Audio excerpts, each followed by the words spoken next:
Maître Lucien Prévost a une affection toute particulière pour ce livre, hérité de son grand-père, Ernesto Prévost, le fameux Code de la Guyane, un des symboles forts de la traite négrière, un document édité par le très controversé Jean-Baptiste Colbert.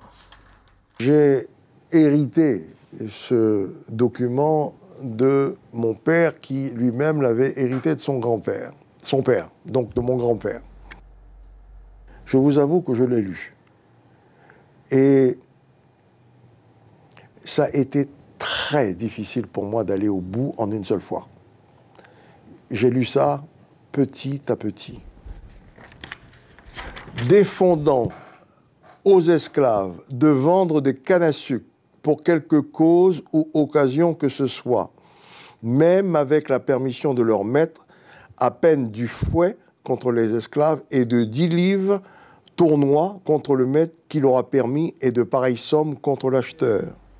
Un code de la Guyane et ses décrets iniques et inhumains, dont la lecture bouleverse toujours autant Lucien Prévost. J'ai compris, et je pense que beaucoup de nos compatriotes qui aujourd'hui défendent la cause et qui voudraient que l'on n'oublie pas cette période, je les comprends.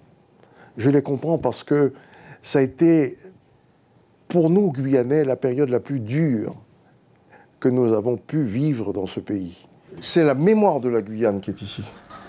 Ce notaire honoraire tenait aussi à nous présenter ces documents.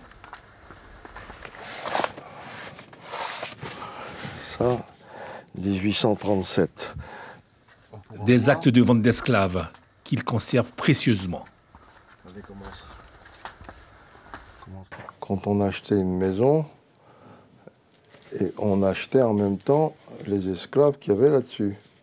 Et voilà la liste. Hein. Alors, esclaves.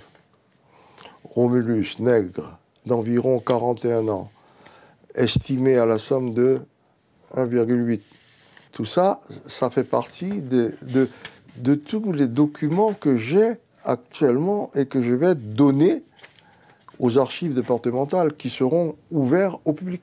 Mais il y a des documents qui pourraient être consultés dès 2022 aux archives territoriales de Remire-Montjoly.